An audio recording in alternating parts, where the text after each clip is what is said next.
Hey guys, welcome back to a new Battlefield 6 news video, and today we have a few things to cover, from recent bug fixes to planned movement changes to a fix for the high CPU usage that some PC players might experience.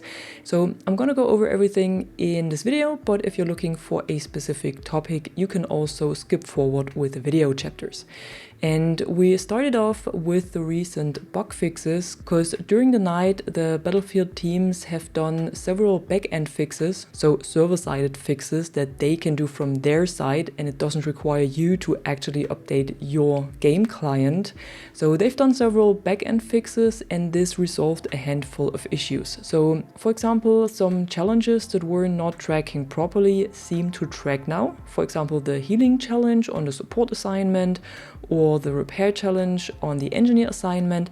Both did not track for me at all over the weekend, but this morning they both finally tracked, and they also worked flawless. So if this was the case for you as well and they didn't track, you might want to try this out again.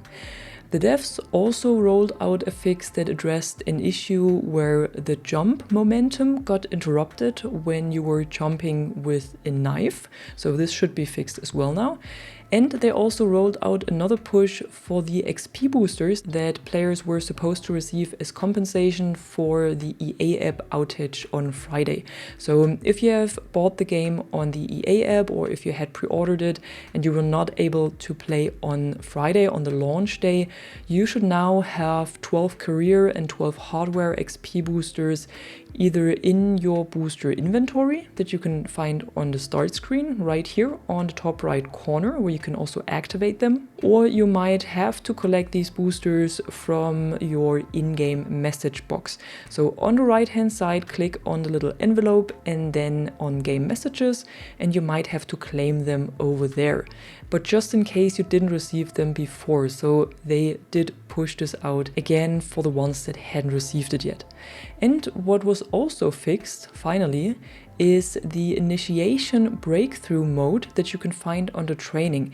At least for me, this didn't work until today.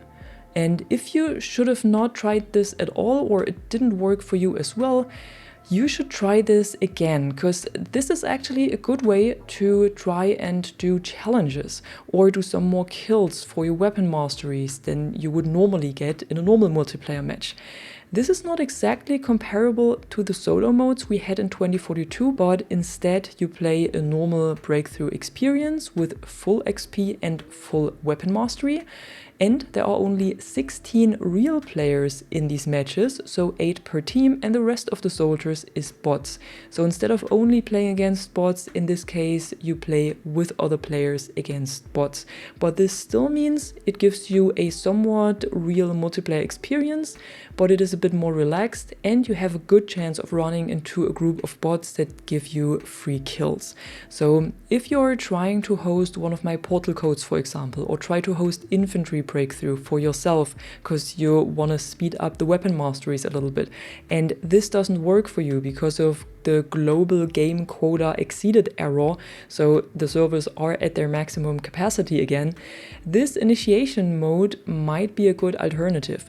So check this out, see if it works for you as well, or is a good alternative at least. For now, it might be helpful, at least for some of the challenges and maybe for some more kills for the masteries. Then moving on, we have some movement changes that are very likely coming to the game in the future, because Florian, the principal game designer on Battlefield 6, shared over on X that they are looking at adjustments to the movement in the game, and that they want to find a good middle way between the current movement and the beta version. According to his post, they already have some changes that are cooking on their side and are also actively monitoring the feedback from players, but when these changes will drop was not shared yet. yet, but I guess we can expect to see them with one of the next major updates.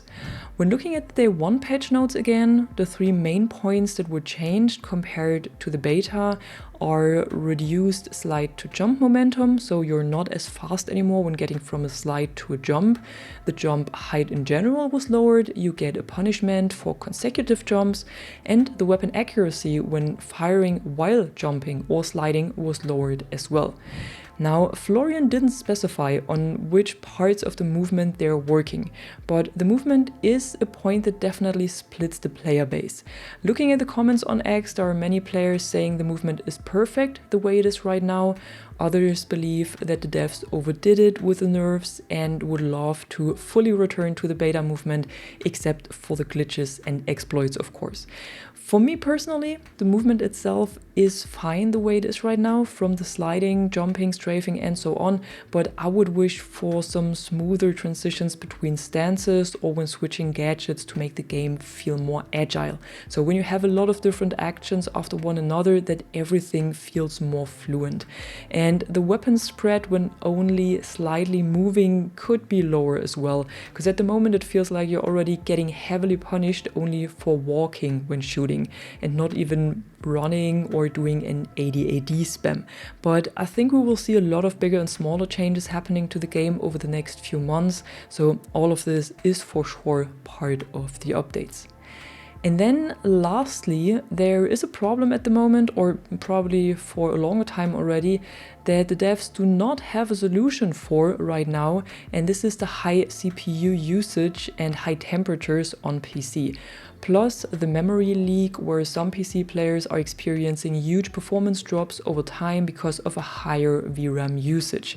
Now for the VRAM we can only hope for an official solution soon, but for the CPU usage there is already a workaround that was provided by a channel called Minidot. So I don't want to take credit for this, but I want to amplify the solution and I also want to share it with you in case you were not aware of this. So what can happen when playing Battlefield 6 is that your CPU usage goes up a lot higher than it should. For example, for me it was at 99% at times. And this will of course affect the overall performance of the game, cause stuttering and lower FPS. But what you can do is to create a new text document on your desktop or in an empty folder, and then copy paste these 5 lines right here that you can find in the video description as well, and then change the first 2 values where it says Thread.ProcessorCount and Thread.MaxProcessorCount, so where it says 6 and 6 for me, to your personal values. And your personal values can be found when going to the task manager, then click at performance and CPU, and on the bottom right it says cores and logical processors. And the value behind cores is what you put into the first 2 lines, at least when you use an AMD CPU. Then you can directly use these values. So if there is an 8 for you, you just put an 8 on the first 2 lines. But if you run an Intel CPU like I do, you only put in your actual performance cores, and you just have to look that up on Google or the Intel website for your personal CPU. So for me it says 14 at the cores right here in the task manager, but this is not the right value because I only have 6 performance cores and the remaining 8 cores are efficient cores.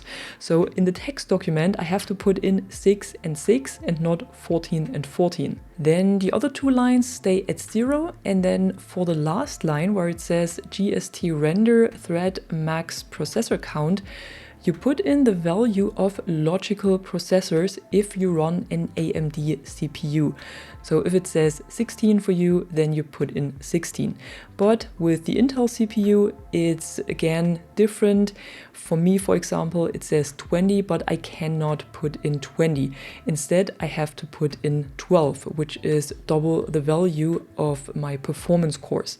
So if you have 8 performance cores, you put in 16. If you have 10, you put in 20, and so on.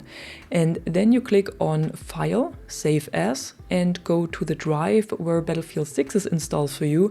When going through Steam, This would be Steam Library, Steam Apps, Common, and then Battlefield 6. And in this folder, change the save type to all files and type in user.cfg and then save it. When you're playing through the EA app, then go to your EA folder and click Battlefield and then save the file in there. When starting the game now, your CPU usage should be a lot less. So for me, it's around 55% now instead of the 99% I had before. And the temperature should also be a lot lower. And for me personally, I've also noticed a smoother performance overall and a higher frame rate. Now, I already shared this on my X account, and below this, David Sirland, the lead producer of Battlefield, replied that they will check what they can do internally. So hopefully there is an official fix coming for this and you won't have to Google a workaround anymore, but in the meantime, the steps I described above should work fine. If you should notice a worse performance after this though, CPU usage is higher, frames are lower, or anything else that doesn't seem right, check if you used the correct values, especially with the Intel CPU, or simply delete the CFG file again and play the game without it. So maybe it doesn't work for your CPU. And yeah, that was it for today. All of the news I have for you today. If you found the video interesting and helpful, be sure to drop a like and subscribe. And I'm gonna see you in the next one. I'm Catwoman and you are awesome.